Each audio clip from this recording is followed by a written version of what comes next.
Jemaat yang dikasihi Tuhan, hari ini saya memberikan judul khotbah pada hari ini atau pagi ini, misi di tengah zaman yang berubah. Misi di tengah zaman yang berubah. Dalam pergumulan saya menyampaikan firman Tuhan hari ini, saya seharusnya berbicara mengenai bagaimana visi dari Tuhan bagi gereja dalam mengerjakan misi Tuhan dalam dunia ini, bagaimana satu kali dunia akan menyembah Tuhan. Tetapi di dalam pergumulan saya dalam minggu-minggu ini terus mendapatkan pertanyaan-pertanyaan mengenai apakah misi kita harus dirubah, dimodifikasi di era-era pandemik seperti ini. Itu adalah pertanyaan-pertanyaan real yang disampaikan kepada saya, sehingga pada hari ini dengan pergumulan bersama dengan firman Tuhan saya menyampaikan khotbah misi di tengah zaman yang berubah. Saya pernah mendengar, cuman lupa siapa yang berkata mengenai 3 gambaran orang Kristen atau manusia waktu mereka berhadapan dengan penderitaan atau dengan kesukaran.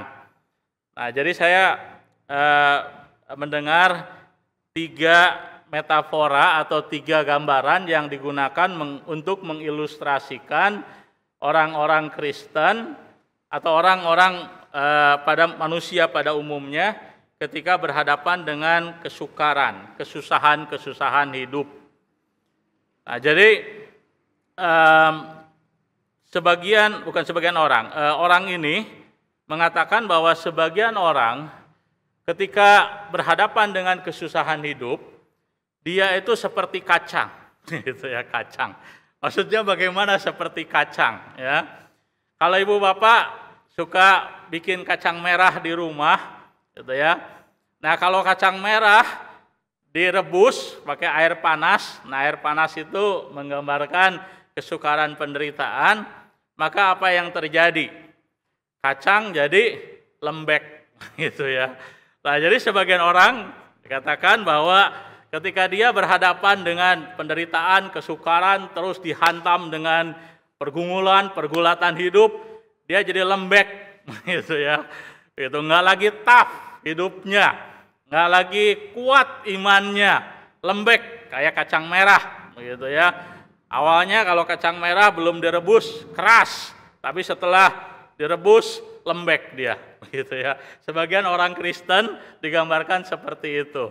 Tanpa penderitaan nggak kelihatan. Begitu penderitaan datang direbus, yang terjadi apa? Lembek dia, begitu ya, nggak tahan.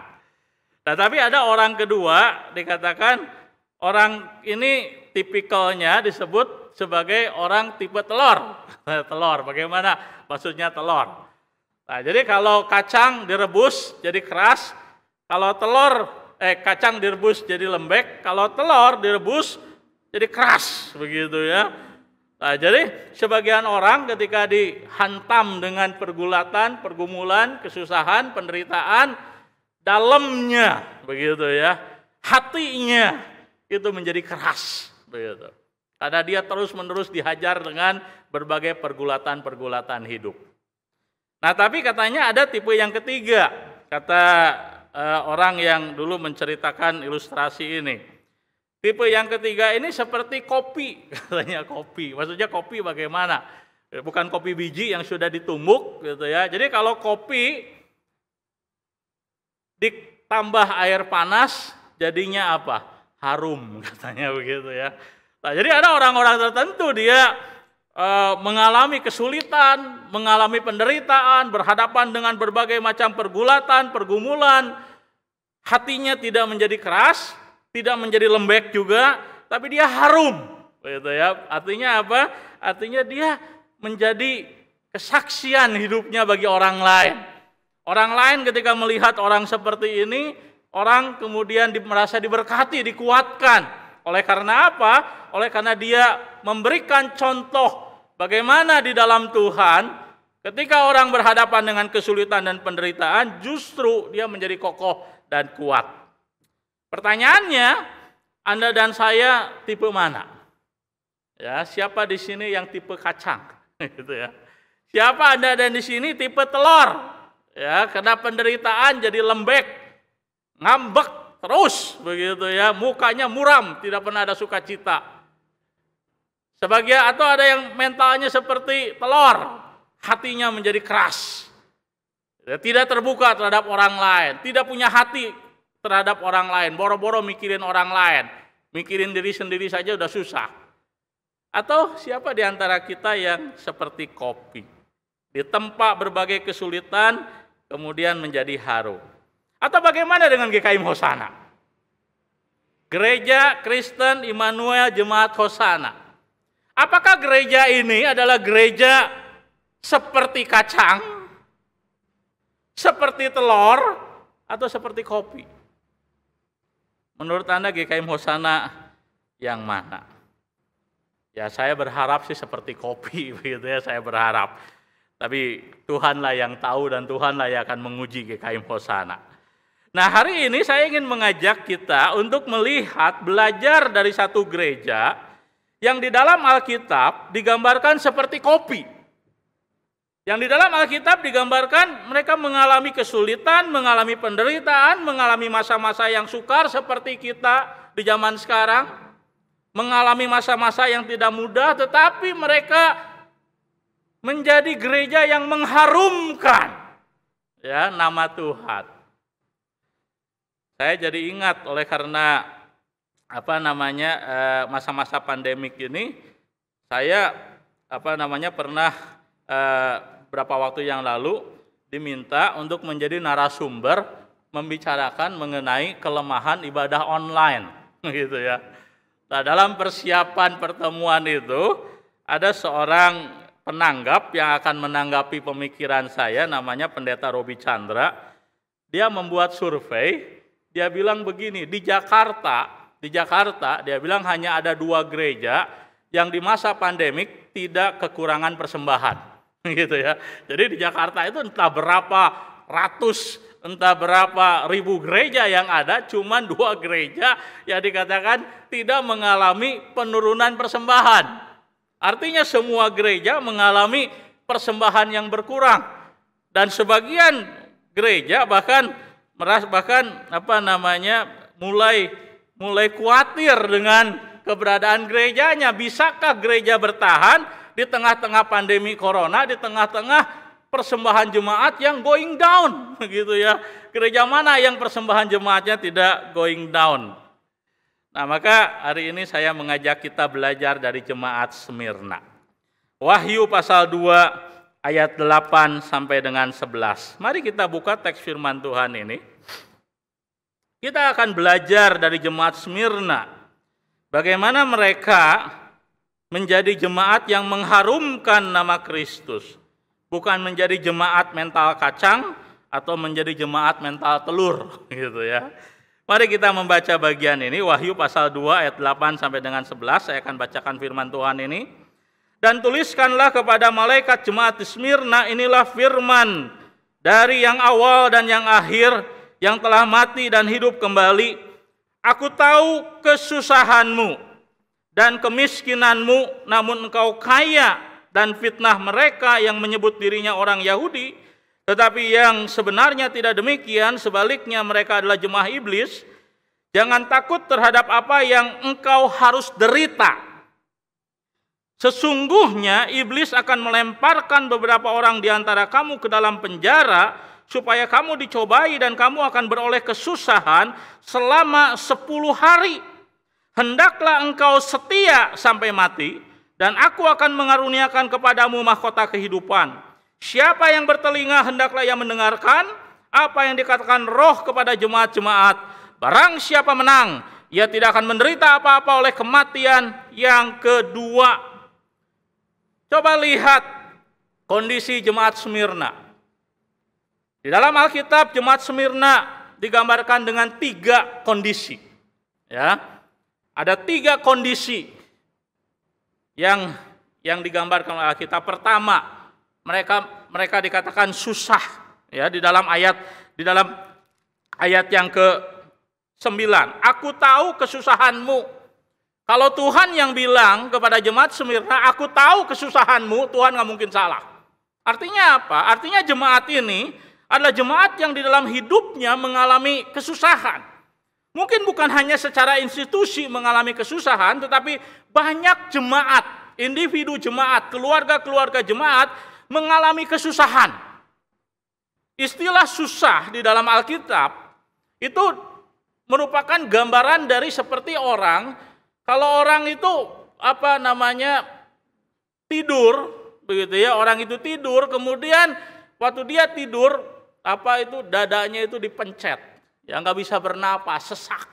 Ya, artinya apa? Ada sesuatu yang menghimpit, membuat orang tersebut nggak bisa bernafas. Sesuatu yang menghimpit, membuat orang tersebut tidak bisa bergerak. Nah, itu yang digambarkan dengan kesusahan. Saya yakin Anda dan saya pernah mengalami situasi yang seperti itu. Anda dan saya merasa bahwa hidup Anda dan saya itu seperti orang yang tenggelam, mau keluar dari air nggak bisa. Ya, Anda dan saya begitu berat hidupnya, merasa nggak tahan lagi, begitu capek, begitu lelah. Nah, itu artinya susah. Nah, jadi jemaat Smyrna mengalami apa yang namanya susahnya hidup sebagai orang Kristen. Bukan hanya itu. Yang kedua dikatakan jemaat Smyrna itu mengalami kemiskinan. Mengalami yang namanya bukan hanya susah, tapi nggak punya apa-apa. Jadi kalau Anda dan saya sekarang, karena pandemi corona, banyak kehilangan segala hal dalam hidup. Barangkali ada juga Anda dan saya yang kemudian harus menjual ini dan itu supaya bisa survive dalam dunia ini.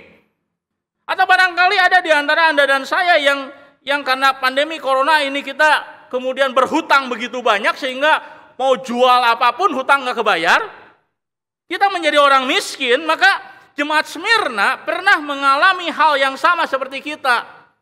Bukan hanya banyak masalah, bukan hanya punya masalah yang menekan kehidupan mereka, tapi mereka dalam kondisi miskin. Bukan hanya miskin, tetapi mereka juga menderita. Nah, jadi 3 kondisi yang digambarkan, susah, miskin, menderita, kurang apa lagi?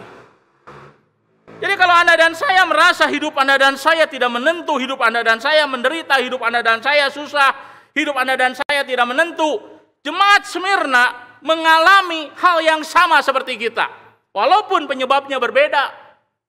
Kita mengalami kesulitan, penderitaan oleh karena apa? Barangkali karena pandemi corona. Tapi mereka mengalami kesulitan, penderitaan oleh karena apa? Oleh karena mereka hidup sebagai orang Kristen. Dan kemudian dunia tidak suka terhadap mereka. Maka mereka dicelakakan oleh karena iman mereka.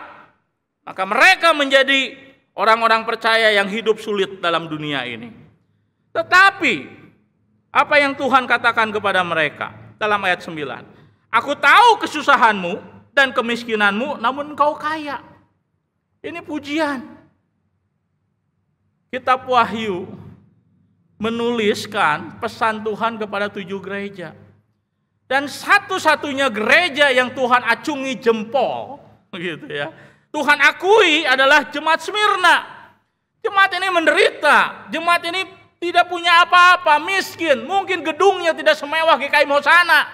Jemaatnya tidak seperti jemaat-jemaat yang ada di GKI Hosana, di dalam segala penderitaan, dalam segala kesusahan masih punya cukup uang untuk makan. Mungkin di antara mereka ada yang makannya barangkali 2 kali sehari. Mereka adalah jemaat-jemaat yang mengalami kesulitan, tapi Tuhan bilang kepada mereka bahwa kamu adalah jemaat yang kaya. Kamu miskin, kamu menderita, tapi kamu kaya di mata Tuhan. Pertanyaannya, apa yang membuat jemaat ini berhasil menjadi jemaat mental kopi? Gitu ya, bukan mental telur dan bukan mental kacang.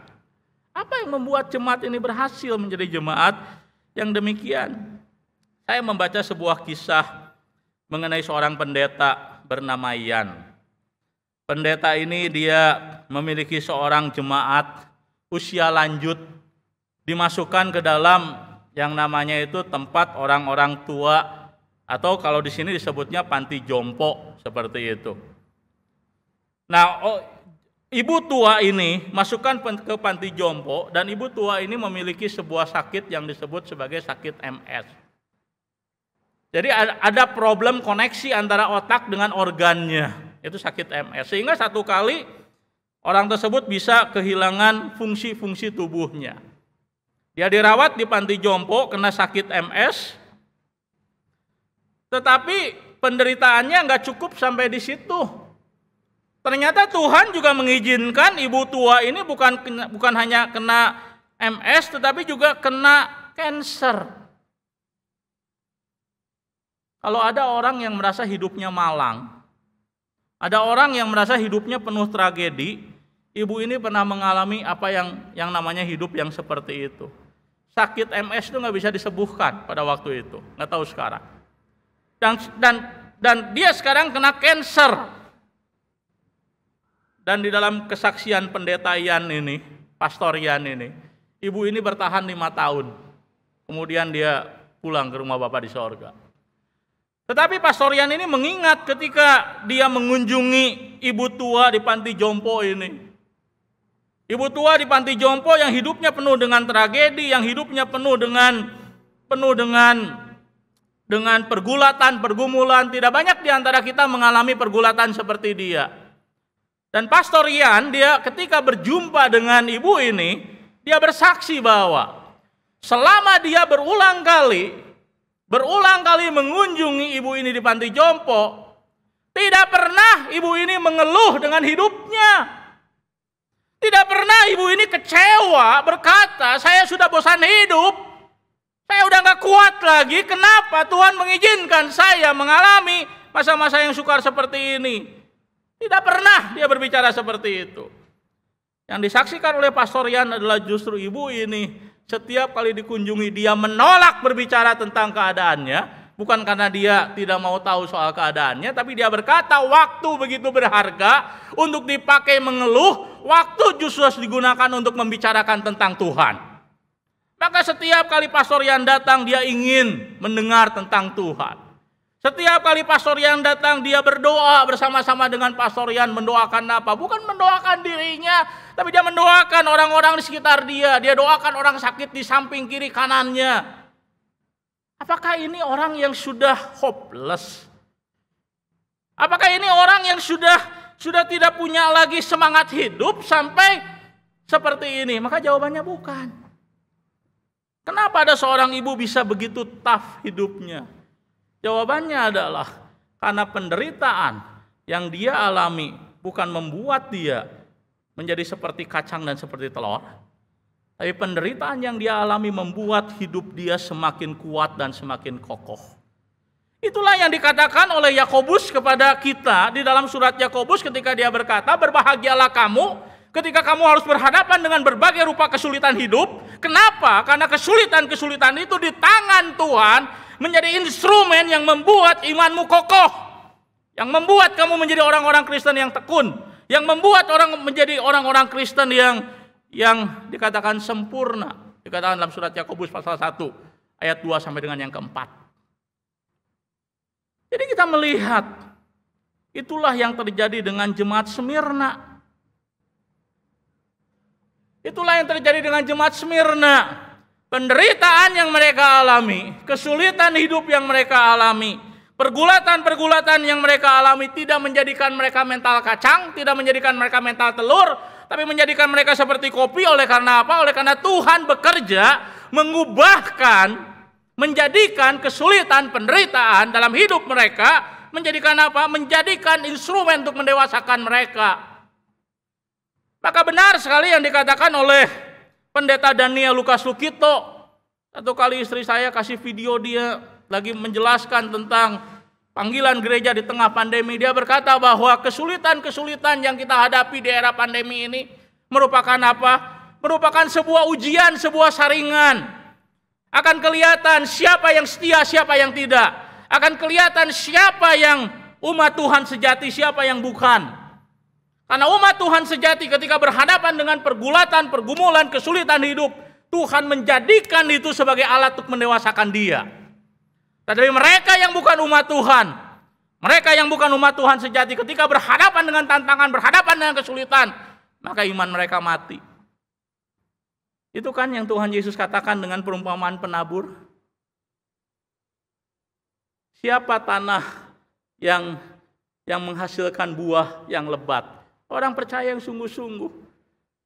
Siapa yang digambarkan dengan tanah yang walaupun benih ditaburkan, dia tetap tidak berbuah? Itu orang yang tidak percaya kepada Tuhan, belum menyerahkan hidup kepada Tuhan.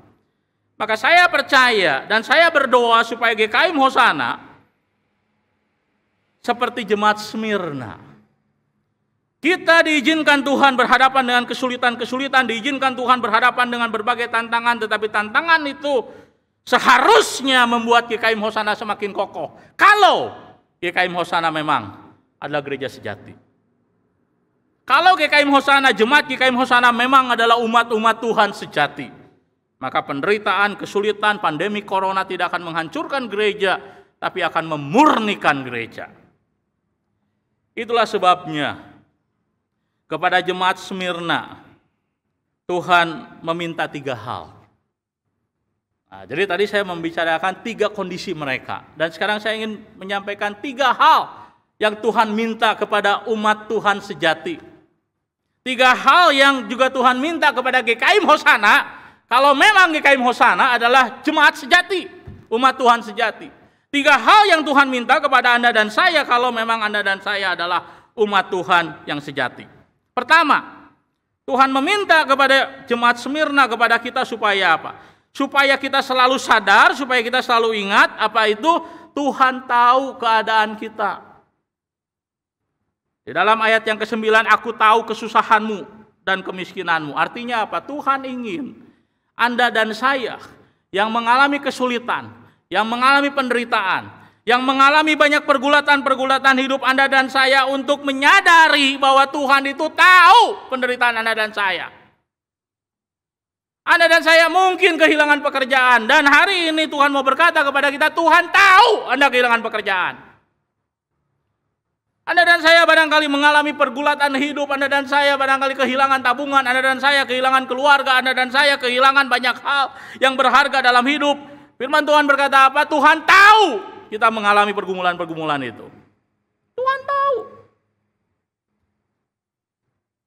Artinya apa? Tuhan tahu.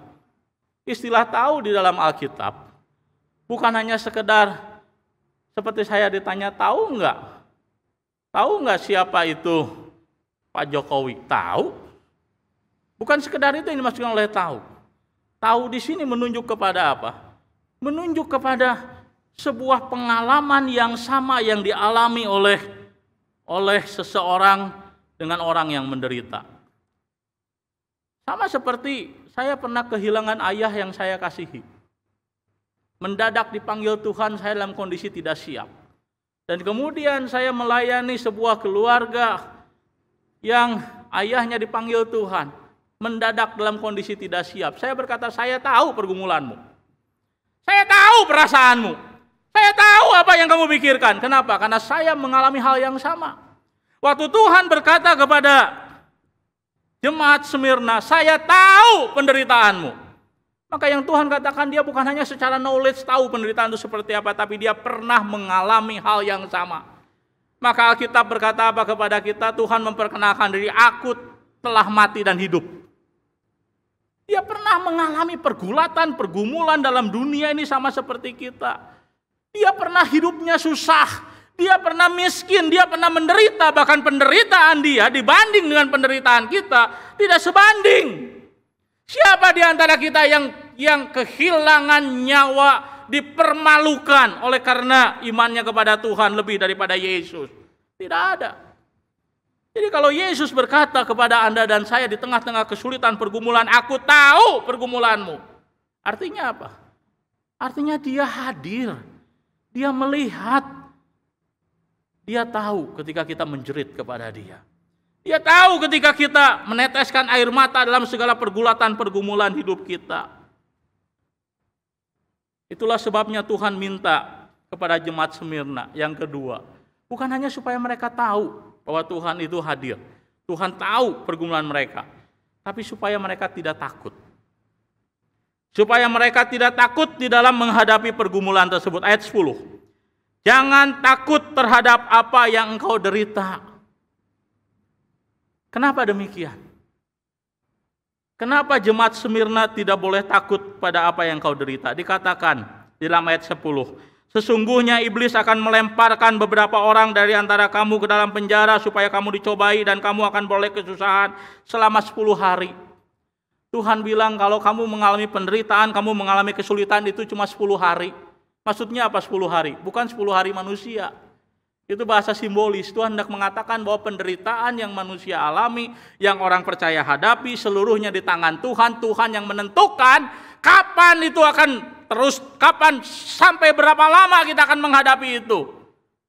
Ada satu masa Tuhan mengizinkan kehidupan kita baik-baik, ada satu masa Tuhan mengizinkan kita mengalami kesulitan, tapi Tuhan yang menentukan sampai berapa lama.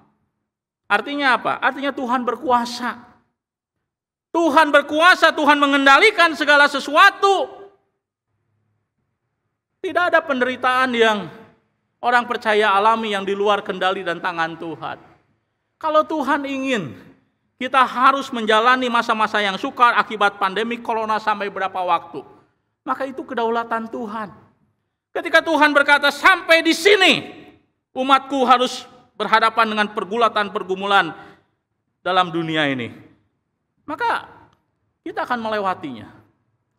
Tetapi kita tahu bahwa Tuhan mengendalikan segala sesuatu. Kalau Tuhan izinkan umat Tuhan sampai seberapa waktu dia mengalami pergulatan hidup, maka Tuhan juga menyediakan kepada mereka kekuatan. Maka Alkitab berkata kepada apa? Tuhan tidak pernah memberikan pencobaan, ujian iman yang melampaui kekuatan orang tersebut. Tuhan memberikan apa yang dibutuhkan oleh orang percaya untuk melewati pergulatan hidupnya. Itulah sebabnya orang percaya diminta oleh Tuhan tidak takut. Itulah sebabnya GKM Hosana diminta oleh Tuhan tidak takut di dalam menghadapi masa-masa sukar sekarang ini. Kenapa? Karena masa yang sukar ada dalam kendali Tuhan, dan Tuhan menyediakan kekuatan bagi kita untuk melewati masa-masa yang sukar. Dan permintaan Tuhan yang ketiga adalah apa? Setialah sampai akhir. Artinya apa? Tetaplah melakukan panggilan kita sebagai umat Tuhan, sebagai gereja sampai akhir. Bagaimanapun situasi dan kondisinya. Tentu bukan berarti kita tidak bijak di dalam mengatur strategi, di dalam mengerjakan panggilan Tuhan bagi gereja. Tetapi yang Tuhan ingin jemaat Hosana sadari adalah situasi dan kondisi yang ada tidak membuat orang-orang percaya melalaikan panggilan mereka untuk melayani Tuhan. Hadir dalam dunia ini memenuhi panggilan Tuhan. Kita dipanggil Tuhan setia sampai akhir, mengerjakan panggilan Tuhan bagi gereja kita, bagi setiap umat Tuhan dengan setia. Apa sih panggilan Tuhan bagi gereja? Satu, beribadah. Itu jelas. Beribadah. Tuhan panggil kita beribadah. Bagaimanapun situasi dan kondisinya, Tuhan memanggil kita untuk beribadah kepada Tuhan. Kedua, melayani satu dengan yang lain. Itu yang disebut dengan diakonia. Bagaimanapun situasi dan kondisinya, kita belajar untuk tetap memperhatikan satu dengan yang lain. Dan yang ketiga, marturia, bersaksi. Ya, orang percaya di tengah-tengah situasi kondisi yang bagaimanapun panggilan Tuhan tetap jalan. Kita harus bersaksi. Dan yang keempat, didaskalia. Orang percaya dipanggil untuk belajar mengenal Tuhan di dalam segala situasi dan keadaan. Maka itu panggilan Tuhan bagi gereja. Tetap setia sampai akhir. Yang Tuhan lihat adalah apa? Kesetiaan kita sebagai umat Tuhan kepada panggilan Tuhan. Seorang pendeta senior di tahun 1970-an, dia melayani sebuah gereja. Ketika dia melayani sebuah gereja, sudah 40 tahun dia melayani sebuah gereja. Kemudian orang-orang di dalam gereja mulai mengkritik dia. Ya, mengkritik dia terus-menerus. Dia berkata, pendeta, kenapa gereja ini nggak ada kemajuan? Pendeta 40 tahun pelayanan di gereja ini, kenapa tidak ada jiwa yang bertambah? 40 tahun di gereja ini saya kenapa begini-begini saja? Bayangin orang 40 tahun melayani di gereja dengan setia, tidak mudah meneteskan air mata, dan orang begitu gampang mengkritik pelayanan dia. Di tengah-tengah rasa frustasi seperti itu, sang pendeta kemudian ketemu dengan seorang anak kecil umur 9 tahun. Anak kecil umur 9 tahun dia berkata kepada Pak Pendeta, kepada pastor bahwa saya mau percaya kepada Tuhan dan saya mau seperti engkau melayani Tuhan dengan setia. Maka Pak Pendeta dia meneteskan air mata. 40 tahun pelayanannya menurut orang tidak ada hasilnya. Ada satu anak kecil umur 9 tahun bertobat menyerahkan hidup pada Tuhan. Bagi teman-temannya di gereja, bagi orang-orang di gereja ini hasilnya nol besar. Ya, nol besar, nggak ada hasil. 40 tahun mengerjakan sebuah pelayanan, nggak ada hasilnya, nol besar. Tapi Anda tahu siapa anak kecil itu? Anak kecil itu adalah Robert Moffat. Dia adalah seorang misionaris, salah satu misionaris di abad 17 yang pergi ke Afrika. Setia memberitakan Injil kepada orang-orang di Afrika. Dia adalah mertua daripada Livingstone. Itulah disebut Livingstone itu, David Livingstone itu adalah bapak misionaris Afrika. Sebelum Livingstone pergi ke Afrika, dia pergi ke Afrika melayani Tuhan dengan setia. Mengalami penderitaan, seringkali dikatakan Robert Moffat itu melayani Tuhan di Afrika, nggak punya uang untuk makan. Dia ikat perutnya dengan tali supaya menahan laparnya. Dan orang ini luar biasa, misionaris pertama di Afrika ini. Dia adalah buah pelayanan seorang pendeta yang dianggap tidak menghasilkan apa-apa di gerejanya. Anda dan saya harus menyadari bahwa cara Tuhan bekerja berbeda dengan kita. Cara kita bekerja selalu melihat apa yang di depan mata, tapi cara Tuhan bekerja berbeda. Maka Tuhan menggambarkan kerajaan Allah itu seperti apa? Seperti biji sesawi. Ditanam dan tidak kelihatan, tiba-tiba hasilnya besar.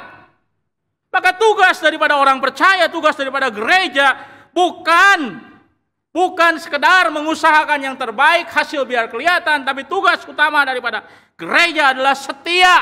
Itu yang Tuhan inginkan. Setia kepada panggilan Tuhan, setia mengikut Tuhan, itu yang Tuhan inginkan. Dan itulah yang disampaikan kepada jemaat Smyrna. Tuhan berkata kepada jemaat Smyrna, aku tahu penderitaanmu, aku tahu kesukaranmu, jangan takut tapi setialah. Maka itulah tugas Anda dan saya. Ketika Anda dan saya di dalam dunia ini diizinkan oleh Tuhan berhadapan dengan berbagai kesulitan-kesulitan hidup seperti sekarang ini, apa yang harus Anda lakukan? Setia sampai akhir kepada panggilan Tuhan atas hidup kita. Kenapa kita harus setia kepada Tuhan?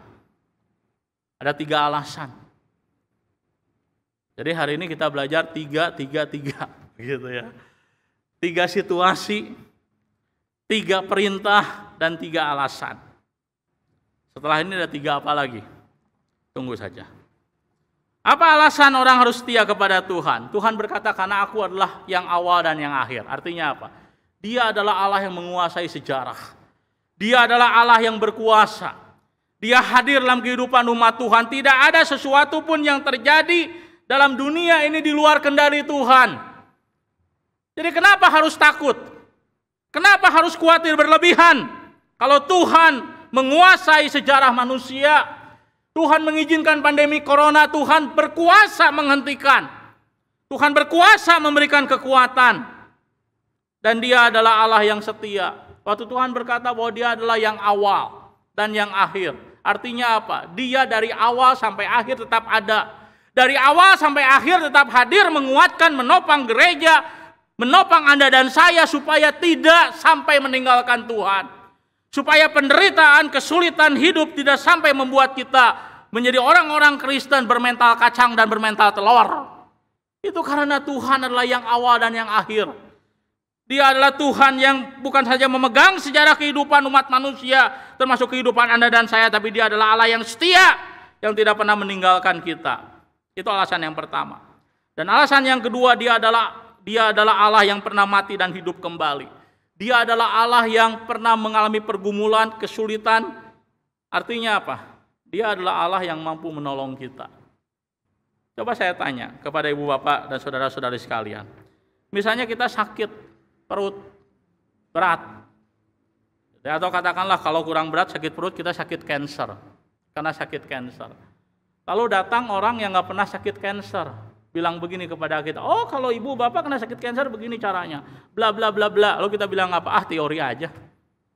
Dia nggak pernah mengalami apa yang saya alami. Dia nggak pernah mengalami apa yang saya gumulkan. Tapi kalau coba datang orang yang pernah mengalami hal yang sama. Dia pernah mengalami kanker yang sangat berat, tapi dia disembuhkan, dia berhasil melewati. Dan kemudian dia datang kepada orang yang mengalami hal yang sama, dia memberitahu harus begini, harus begitu. Itu karena dia sudah melewatinya, dia sudah menang. Yesus pernah mengalami pergulatan-pergulatan seperti kita, dan dia telah menang. Artinya apa? Dia mampu menolong kita juga untuk menang. Itulah sebabnya, karena dia adalah Allah yang pernah mengalami hal yang sama. Dia Allah yang pernah menjadi manusia, mengalami penderitaan, tahu apa yang namanya kesusahan, tapi menang. Dia juga mampu menolong kita. Dan yang ketiga, kenapa kita harus setia kepada Tuhan? Ada reward yang Tuhan berikan kepada mereka yang setia kepada Tuhan. Rewardnya bukan deposito. Ya, deposito bisa hilang. Gitu ya. Rewardnya bukan emas. Rewardnya bukan hal-hal mulia di dunia ini. Rewardnya adalah mahkota kehidupan. Alkitab menggambarkan orang-orang percaya dalam dunia ini seperti berlomba. Kita berhadapan dengan banyak tantangan, banyak kesulitan. Kalau kita setia sampai akhir mencapai garis finish, Tuhan memberikan mahkota kehidupan. Sebuah kemuliaan bagi orang tersebut. Anda dan saya akan dimuliakan Tuhan ketika Anda dan saya mencapai garis akhir dan setia kepada Tuhan. Jemaat sekalian, apa yang harus Anda dan saya lakukan sekarang? Kalau Anda dan saya merasa hidup Anda susah, kalau Anda dan saya merasa hidup Anda menderita, maka sadari Tuhan tahu penderitaan Anda. Kalau Anda di sini merasa bahwa Anda kehilangan pekerjaan, banyak utang, sakit, dikhianati, hidup tanpa harapan, masa depan buram, Tuhan tahu keadaan Anda. Itulah sebabnya, datanglah kepada Tuhan. Karena Dia adalah Allah yang setia. Setia artinya apa? Artinya Dia adalah Allah yang dari dulu sampai sekarang tidak pernah berubah. Itu artinya setia. Manusia berubah. Ya, kalau Anda datang kepada seseorang meminta bantuan, 1 kali akan dibantu, 2 kali akan dibantu, 3 kali orang mulai ngomel, 5 kali orang marah, 7 kali Anda ditinggalkan. Tapi Tuhan gak begitu. Dia adalah Allah yang setia. Tuhan tidak akan pernah menolak setiap orang yang mau datang kepada Tuhan, menyerahkan hidupnya kepada Tuhan. Dia adalah Allah yang setia. Dia membuka kesempatan, Dia memberikan kepada umat-umat Tuhan sebuah instrumen yang namanya doa. Untuk apa? Untuk membuat Anda belajar menyerahkan hidup Anda dan saya kepada Tuhan setiap hari. Pertanyaan saya, Anda dan saya setiap hari menyerahkan hidup kepada Tuhan enggak? Apakah Anda dan saya setiap hari dalam kondisi seperti ini menyerahkan hidup kepada Tuhan lebih daripada memutar otak bagaimana supaya survive di tengah-tengah masa pandemik ini? Bagaimana bisa jualan rumah di tengah-tengah masa pandemik ini? Bagaimana kita bisa bertahan di tengah-tengah masa-masa yang sulit ini? Apakah Anda mengandalkan Tuhan lebih daripada mengandalkan otak Anda? Maka sekali lagi, masa-masa pandemik ini adalah ujian, bukan hanya bagi gereja, tapi bagi individu. Apakah Anda dan saya adalah orang yang betul-betul mempercayakan hidupnya kepada Tuhan, dan bukan mengandalkan diri sendiri dalam hidup ini? Percayakanlah hidup Anda dan saya kepada Tuhan, kalau Anda dan saya merasa hidup ini susah dan menderita. Dalam konteks gereja, apakah GKM Hosana lebih susah, lebih menderita dari jemaat Smyrna? Apakah GKM Hosana mengalami penderitaan, mengalami kesulitan, mengalami pergulatan lebih berat daripada jemaat Smyrna. Kalau kita belum menderita seperti jemaat Smyrna, kalau kita belum mengalami pergulatan seperti jemaat Smyrna, belum ada di antara kita sampai mati dibakar oleh karena imannya. Belum ada di antara kita sampai mati oleh karena imannya kepada Tuhan dianiaya. Tidak ada di antara kita yang sampai seperti itu. Jadi kalau kita belum seperti jemaat Smyrna, maka kita harusnya malu dengan jemaat Smyrna kalau kita di dalam situasi dan kondisi seperti ini tidak setia kepada Tuhan. Di dalam situasi kondisi seperti ini kita memilih untuk seperti kura-kura, nyumput dalam batok. Karena khawatir gereja nggak punya dana untuk pelayanan. Satu kali seorang berkata kepada saya, Pak, gereja nggak punya duit, Pak. Gereja nggak punya uang di tengah kondisi pandemik seperti ini. Betul. Sejak kapan gereja punya uang? Dari zaman gereja berdiri sampai sekarang, gereja itu nggak punya uang. Gereja bukan perusahaan. Gereja tidak pernah punya uang. Uang adalah karunia Tuhan. Tuhan mencukupkan pergulatan, pergumulan, pelayanan gereja. Seperti apa yang Rasul Paulus katakan, Tuhan memberikan kepada dia, kepada pelayanan dia sesuai dengan ketaatan dia kepada Tuhan. Itulah alasannya jemaat sekalian, kalau kita belum mengalami seperti jemaat Smyrna, harusnya kita tetap setia kepada Tuhan. Jemaat Smyrna di dalam pergulatan hidupnya melayani Tuhan, mereka setia sampai akhir. Maka jemaat GKM Hosana pun dipanggil Tuhan untuk setia sampai akhir. Jemaat yang dikasihi Tuhan, itulah sebabnya. Maka di tengah-tengah masa pandemi corona ini, saya mengajak kita sekalian, untuk apa? Untuk kembali memikirkan panggilan kita sebagai umat Tuhan. Anda dan saya dipanggil Tuhan untuk beribadah. Anda dan saya dipanggil Tuhan untuk mencari Tuhan, menyembah Tuhan. Maka di tengah-tengah situasi yang seperti ini, apakah Anda dan saya memilih untuk tidak mau mencari menyembah Tuhan? Anda dan saya dipanggil untuk melayani satu sama lain. Apa yang kita lakukan? Setiakah kita dengan panggilan kita? Anda dan saya dipanggil untuk mengenal Tuhan lebih dalam. Dan Anda dan saya dipanggil untuk bersaksi bagi Tuhan. Akankah kita mengakhiri semua pelayanan kita karena pandemi corona? Saya ingin menutup khotbah saya dengan kisah seorang bernama Polikarpus. Polikarpus adalah pendeta bishop dari gereja Smyrna. Satu kali Polikarpus ditangkap oleh gubernur di wilayah tersebut. Dan gubernur berkata kepada Polikarpus, "Bersumpahlah di hadapan kaisar bahwa kamu tidak akan menyembah Tuhanmu. Bersumpahlah bahwa kamu menyangkali Tuhanmu, atau ada api yang akan membakar tubuhmu." Kelihatannya Polikarpus ini nggak mau tuh disuruh menyangkali Tuhan. Kemudian gubernurnya berkata begini, "Oke deh, kamu cukup lemparkan kemenyan ke atas dupa. Kamu selamat.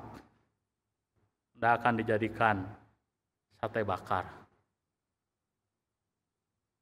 Kemudian Polikarpus bilang apa? "Selama hidup saya melayani Tuhan, Tuhan tidak pernah mengecewakan saya. Selama hidup saya percaya kepada Tuhan, Tuhan tidak pernah meninggalkan saya. Masa saya akan meninggalkan Tuhan sekedar karena api yang hanya mampu membinasakan tubuh ragawi saya? Saya lebih takut kepada api neraka yang akan menghanguskan hidup saya ketimbang kepada api dalam dunia ini." Itulah jawaban yang diberikan oleh Polikarpus, pendeta dari kota Smyrna. Akhirnya apa yang terjadi? dibakarlah Polikarpus hidup-hidup. Polikarpus mati.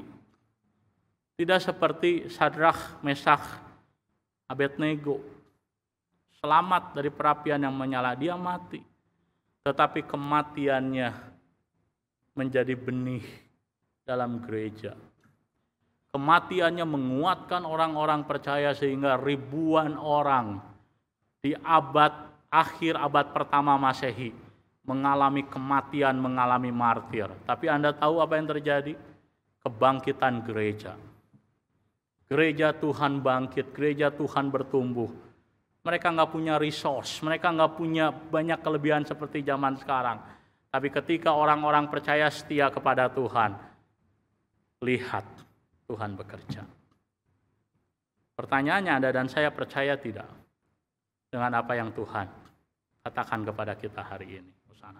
Mari kita berdoa.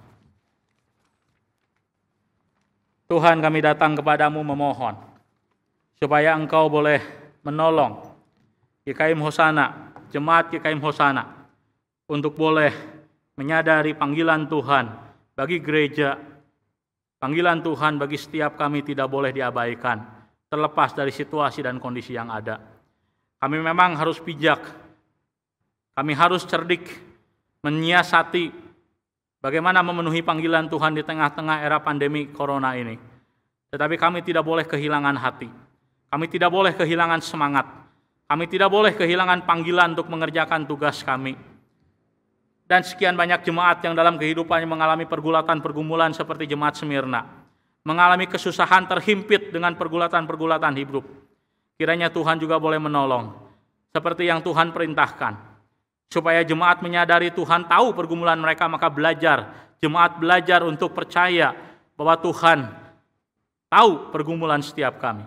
Sama seperti Tuhan memerintahkan supaya kami tidak takut, maka setiap jemaat tidak takut di dalam menghadapi pergulatan-pergulatan hidup.